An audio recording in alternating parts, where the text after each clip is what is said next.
But how, so you will have an idea how many products you produce. This has another implication. Right now, none of the fashion brands are made responsible for the amount of product they produce. So we have the over production issue here. But yes, there is no legislation, and I believe such legislation is starting and it's going to come.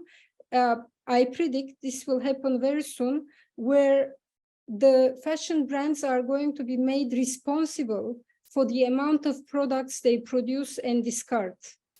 And right now we have it in France. Very interesting to hear about this, because just recently, last week in Davos, in World Economic Forum, it was made very much explicit that yes, we are talking about the use of digital technologies, but as long as we do not have data availability, there is no use of digital technologies, or we need data. Data availability is something that needs to change the dynamics in a specific industry, and which obviously will bring data availability to us in the fashion industry.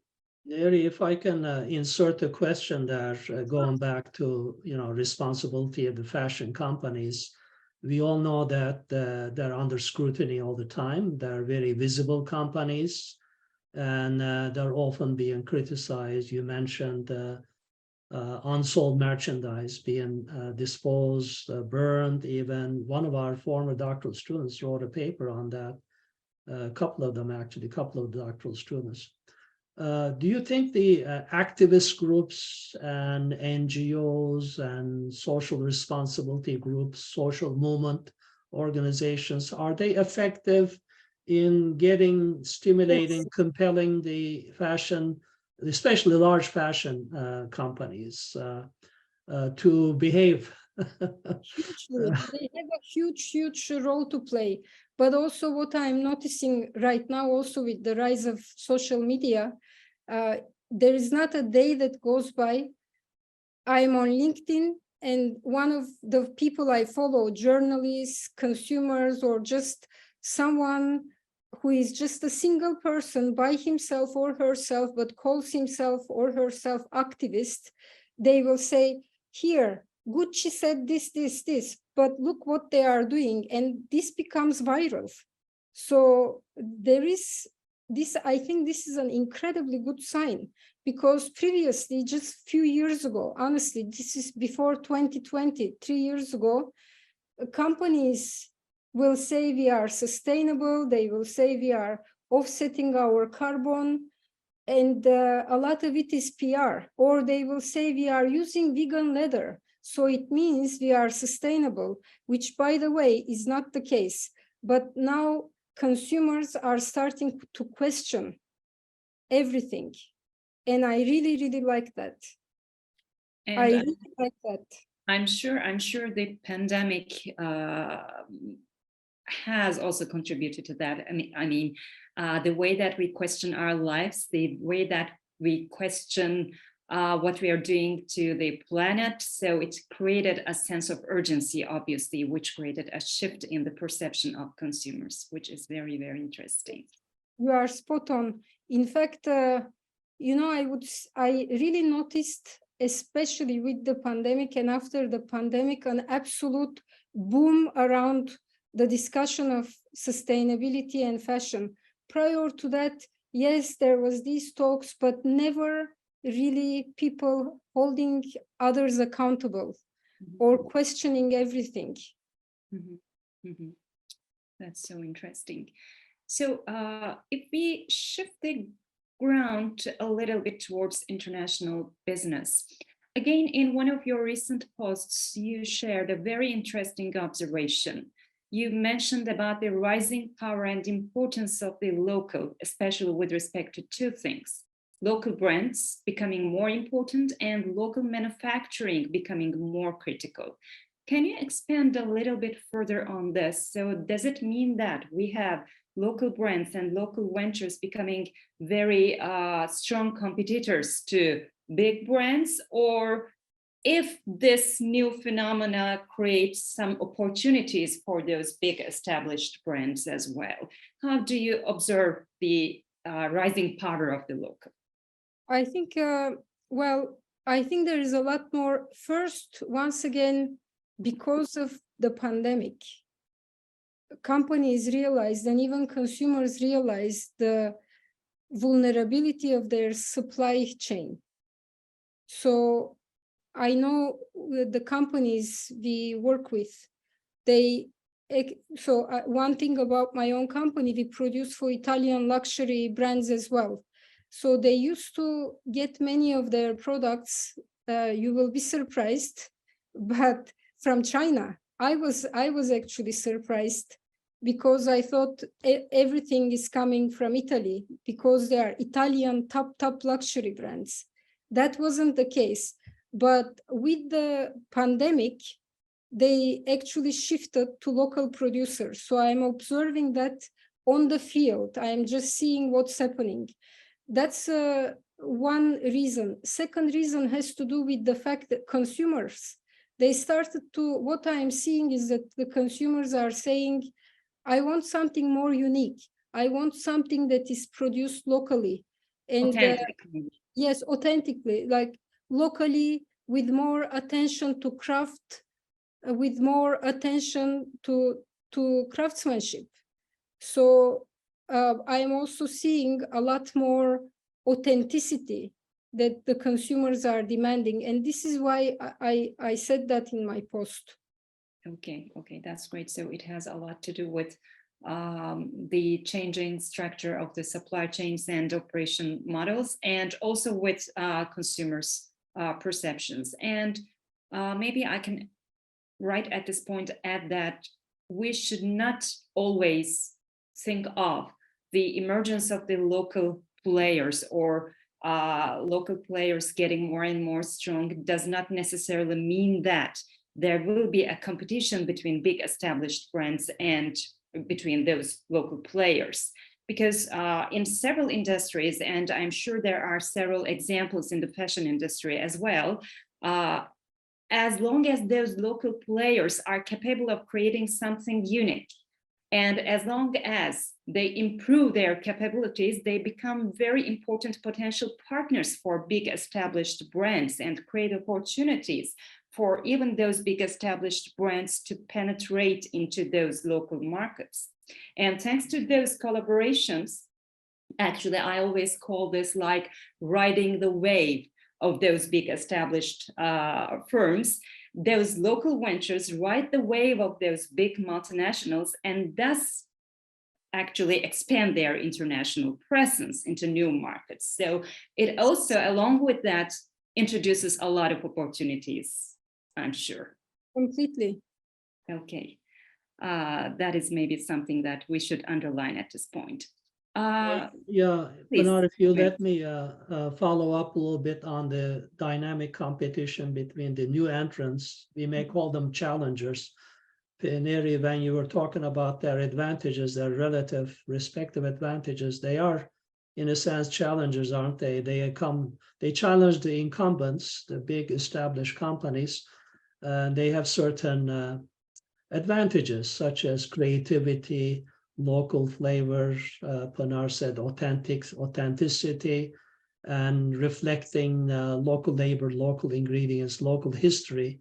Often people, I think at this stage now in 2023, they want to experience these local things. They are kind of tired of global, uniform standard brands offerings.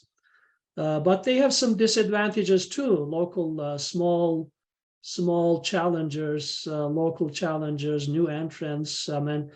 Capital you mentioned, maybe technology, but also access to the big customers, big distribution channels too. So how do they go about overcoming their challenges? And I'm sure you know a lot more about this industry. I know very little. But there are success examples. I'm sure there are a lot of failures too. Those that start but do not make it, are not able to compete on the international. They may still exist at the local scene, but they may not get to the international level, international distribution and so on. So how do you see that dynamic evolving? I see it, especially in my own, in the industry, the way I see it, these, for example, Jacques Mus was a challenger to the established brands in the fashion industry. So he had a very unique style. So you really need to have a very unique voice, very unique style that other established brands cannot replicate. So that's one way. You need to speak to a very niche, very particular customer that gets very excited by what you are doing. This authentic voice, this is really, really important. It's one of the main unique resources that smaller fashion brands can utilize. But you are absolutely correct when you say capital and access to networks, access to markets is a big problem for smaller newcomer fashion brands. And I would tell you, it was in our case as well. Even though we were not necessarily newcomers, we are challenged by the very big players in the market. Louis Vuitton, Prada, Gucci. Of course, our price points are not the same as them, but they are still competitors to us.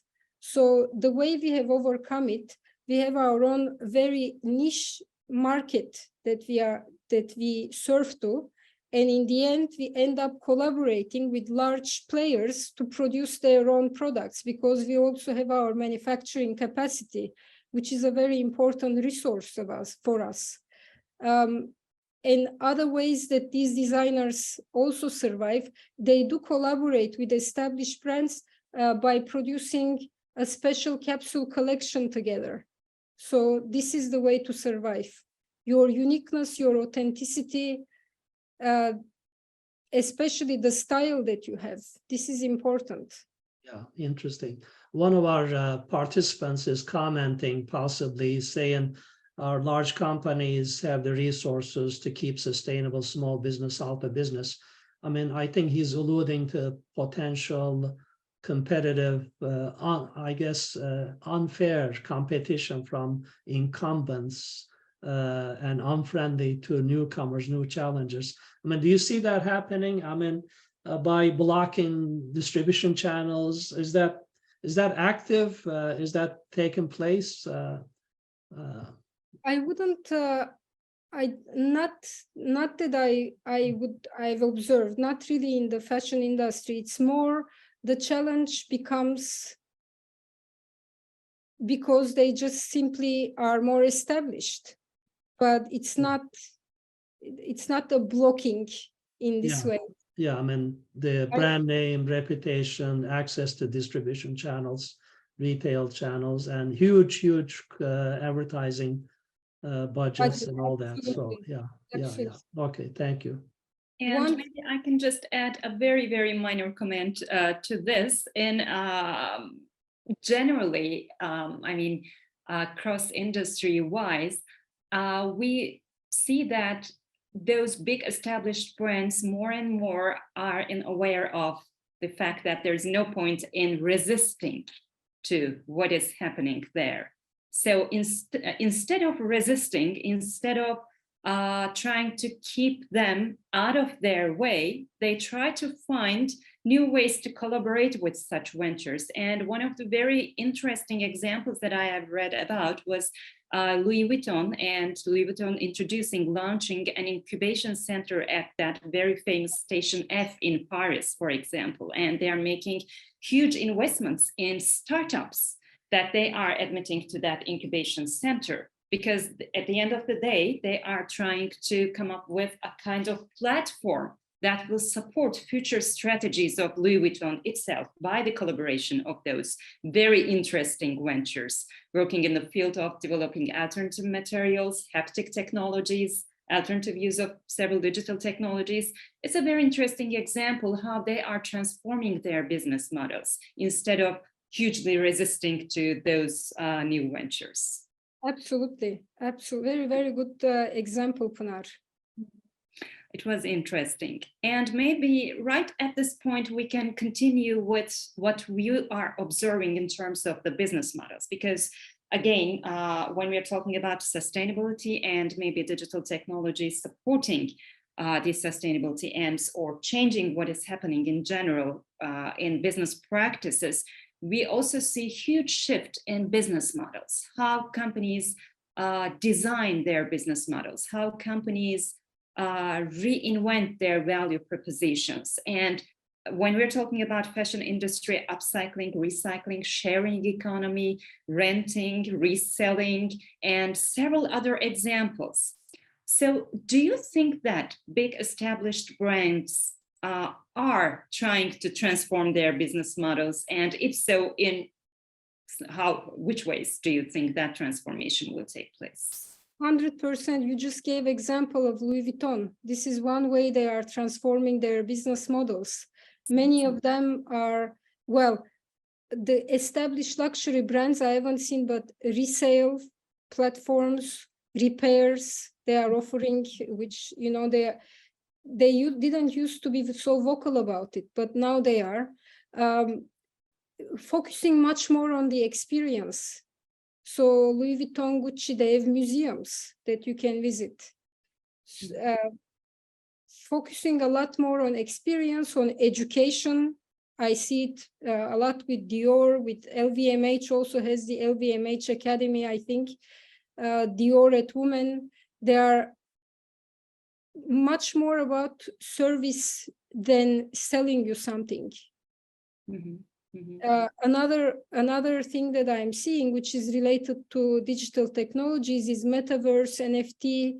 It's been very interesting to observe how these very established luxury brands have been embracing metaverse and NFT, because only about 20 years ago, I remember very clearly when the CEO of Prada said, I will never have a website and sell my bags on a platform online. Luxury is about coming to stores, buying my products from the stores. It's not about selling. I'm paraphrasing. Mm-hmm. But just to give you an idea, so it was very surprising to me how suddenly Gucci is one example. I actually was at a presentation recently where they showed how much they are into the metaverse, into NFTs. Mm-hmm. So we are certainly seeing a shift in business models completely. They are adapting, and in my own research, of course, one of the most important capabilities that iconic brands, that stand the test of time have, are their ability to adapt, as we know that from our strategy classes as well.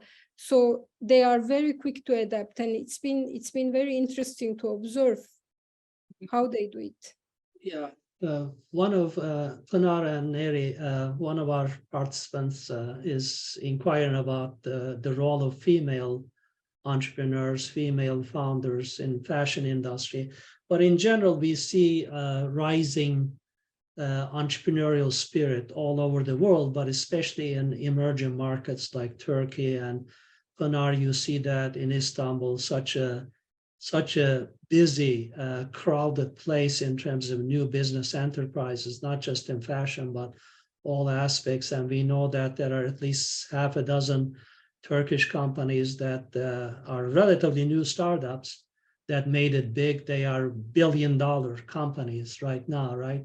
And several of them have been started by female entrepreneurs. Interesting, and that says something, I think, very pleasant to hear about their role. But Neri, first you, and then maybe Pınar, you can comment on. I mean, there seems to be a lot going on in the way of female entrepreneurship. Do you see that in the marketplace, in your industry, and in the fashion business? Yes, absolutely. I think it's not just about fashion. It's not just in fashion. I certainly see it. But I would say maybe fashion historically has always been much more favorable to women starting their own businesses. So we see it with Jean Lanvin, Coco Chanel. This is especially at the very start of fashion. So the person who started, I call it the haute couture fashion industry, was Charles Worth. It was a man, but right after that, you see this cohort of women. So historically, it's always been much favorable to women. Sorry, I totally agree with that too. And also, one of the comments were also mentioning about the minorities becoming very impactful entrepreneurs in this field. Yes, we see several examples in Turkey with respect to that, and also here in the US. So as long as those minorities really capitalize on the authenticity and uniqueness of their own cultures, they really are capable of coming up with a very unique value proposition, which is right at the heart of the business model and really pertains to creating a very strong competitive edge. So that's the power of minorities, as long as they're aware of that. And I totally agree with the rising power of female entrepreneurs, especially in the fashion industry. Also different geographical areas. Korean fashion, African fashion, this is becoming, you know, in the past, it would only be known in a particular geographic area, but now we see much more widespread awareness of it. And I've talked about this lack of diversity in fashion. And, you know, fashion used to not be so democratic. So we are kidding ourselves if we say it was because it would just give voice to certain and particular type of fashion, which was Western fashion. Mm-hmm. There wasn't, there has been lack of diversity, but in recent years, particularly with British Vogue having the editor as Edward Enninful, people starting a lot more vocal about this lack of diversity. We see African fashion, African designers, Asian designers becoming a lot more visible. One of our participants is confirming that. She talks about, pronounce that for me, Iris van Herpen. I'm not familiar. Yes, with, correct. That I don't look at the comments, but maybe. Okay, yeah. So that would be a good example. I mean, in a sense, ethnicity plays a prominent role in these new ventures, isn't it? I mean, Neri, you mentioned that you represent multi-cultures. I mean, born in Bulgaria, raised there, but grew up in Istanbul, and now you're, you know, in Europe, Western Europe. You've been living in UK, France for some years.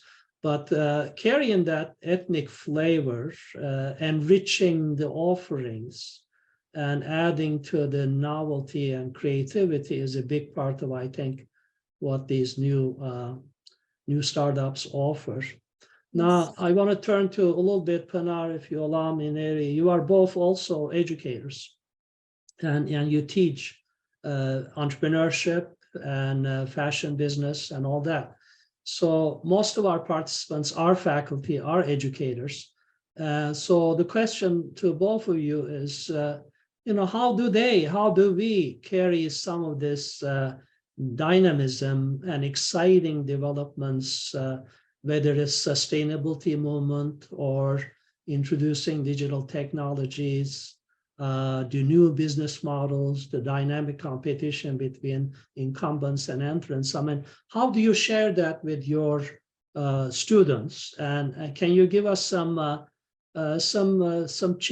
tidbits and ideas as to how you insert it into your teaching, where it comes, where it's appropriate, and the response you're getting from your students? Are they interested in this stuff?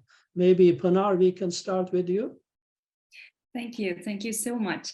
They are, first of all, very, very interested in this stuff. They are very interested in observing how competitive dynamics, as we know of them, are changing in a specific industry, and fashion industry is a very good setting for that, to observe that. So they really are not that much interested in mainstream examples anymore. Maybe that is something related to the new generation, I don't know. But whenever I speak of Amazon or Microsoft, of course, we are always discussing those things, but that much interested. They know everything about them. But when we come up with a very interesting example, a new venture, how they are collaborating with them, how they are changing certain dynamics in that setting, this is really, they feel excited about that. And so I very frequently use case studies, of course, in my classes while speaking of these examples, but I also urge them to go to the field and discover their own case studies, to come up with some dilemmas to discuss, to go and make interviews with some not mainstream cases. It really makes them to be engaged with the field, and this engagement, I think, plays a great role in how they tackle with those hot topics and how they learn. This contributes a lot to their learning experience, being engaged with the field and learning from those examples in the first hand. And I assume some of them aspire to become entrepreneurs themselves, especially in a country like Turkey, where young people are looking for opportunities to better themselves, and they see starting up a business is one of the things they would like to pursue. That's very helpful, Pınar. Thank you. Neri?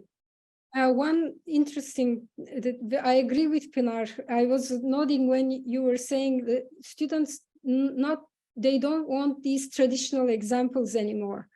And another thing I observe at Oxford, I work with startups.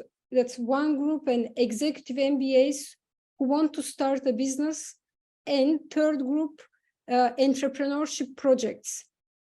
Most of them want to make these projects a reality. It's not about grades for them. So that's very exciting to see. But what is very interesting is the unique, almost everyone, not everyone, but they are coming up with ideas that is about sustainability, that is about environmental production, clean energy, changes, advances in the supply solutions to supply management, to supply chain problems. So this is very interesting to see. In the past 5-6 years ago, I wasn't seeing such projects.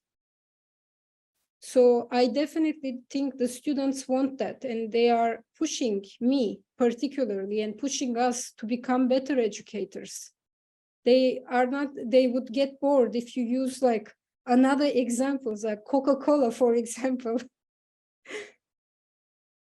And I just want to add something else. I very frequently use several podcasts in my classes, because it is, of course, impossible for them to go and interview with everyone related to what they are searching. So yes, they go and make some in-person interviews, but I also encourage them to listen to several podcasts with several founders from all around the world, which I believe really enrich what they think about the issue, how they are researching certain topics.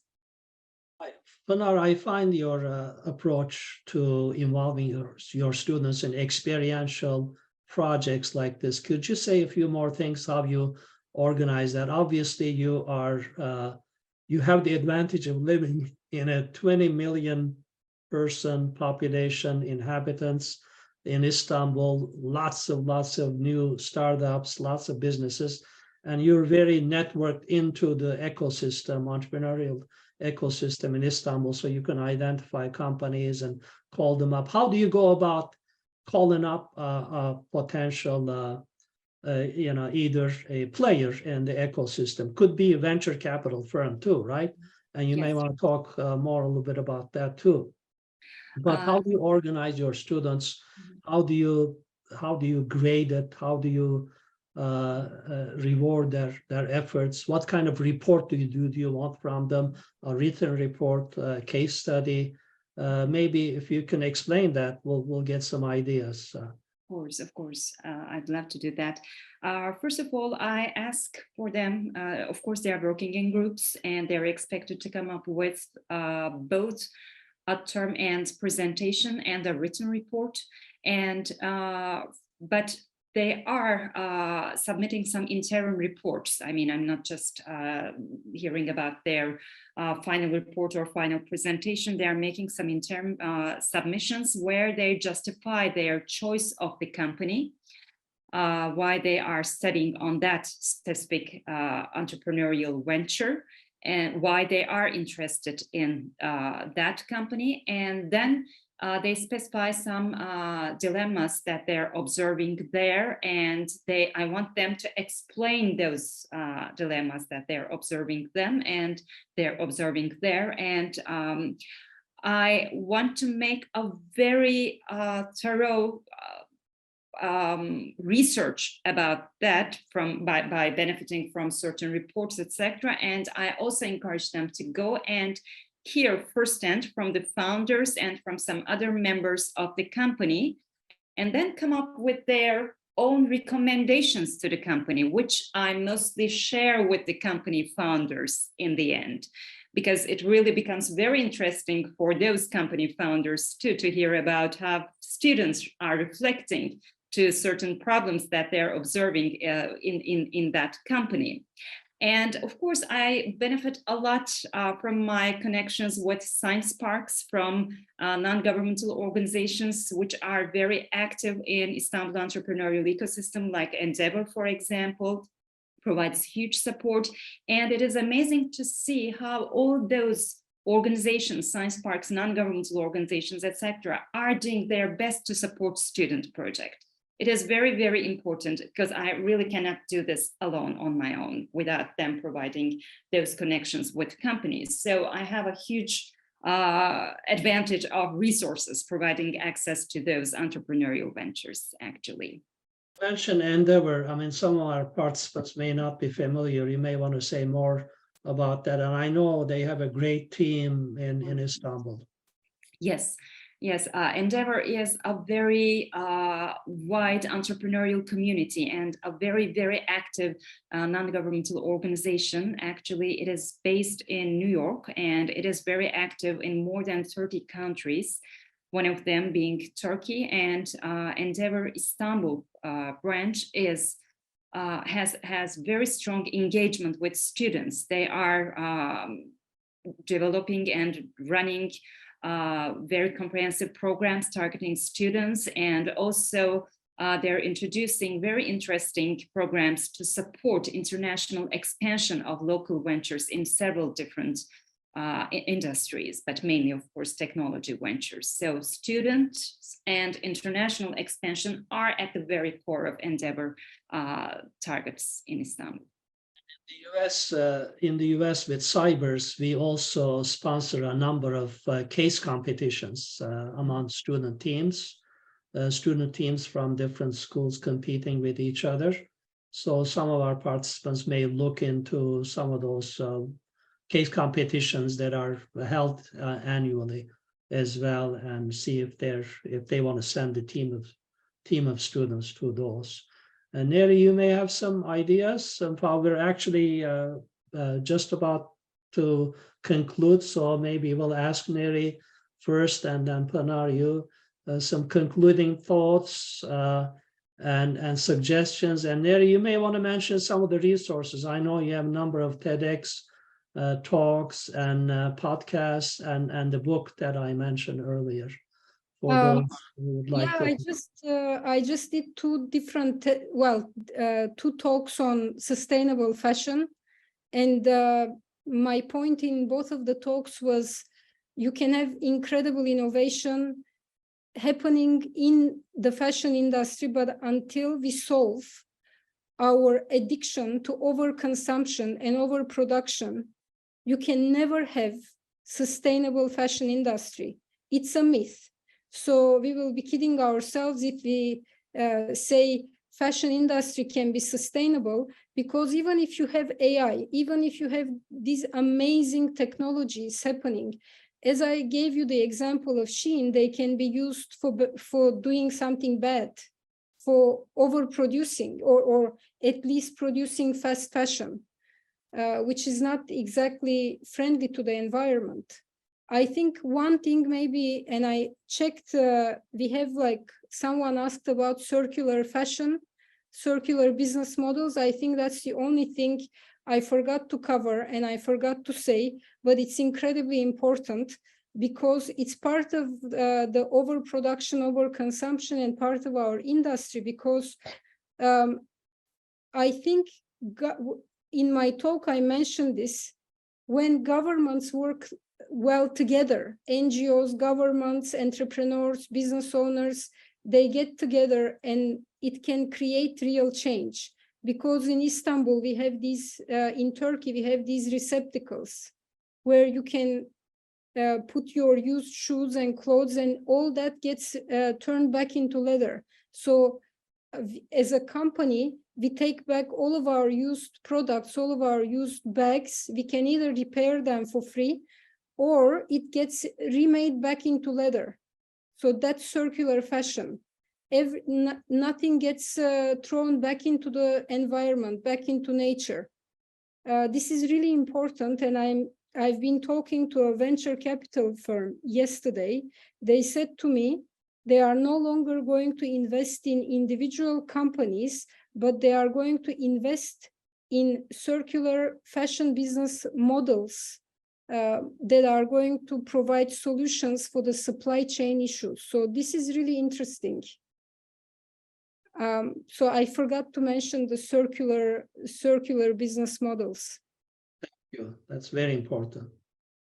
Anar? Yeah. Thank you. Maybe just a final remark. I'm very, very excited to see that there are huge research questions to tackle with, actually, and how rich fashion industry is in that, I mean, in terms of providing examples to us. So how sustainability and the use of digital technologies change our relationship with our stakeholders, how they're changing the nature of our transactions, how the value proposition is changing in the fashion industry. And also, I really see great opportunities in studying the collaborations between big established brands and those local new ventures, and how this enables their international expansion. So there are huge research opportunities in the field, obviously. Thank you so much. Absolutely. And I'm very happy to see this change happening in academia, because in the past, studying fashion business wasn't done. Interesting. Thank you so much, Deri. Thank you, Pınar, for joining us and enlightening us with a very interesting set of observations. We hope to have you back in another webinar. I'd like to close by thanking everybody, especially those who joined us for the first time. Look forward to your participation in future webinars, which I said at the beginning, we run almost every Thursday, 11 a.m. Atlanta time. And I want to also recognize our great team. You see some names here. Ms. Paula Huntley is our business manager, is our cyber director. Michael Wallace is our business manager, and Jamaica Vidagas is our coordinator for events. They do all the hard work. I just get credit for being here. So thank you so much for joining us today. Have a good rest of your day, and we'd like to see you at the next webinar. And you'll see something about that when we log off here. Have a good day again. Thank you. Thank you.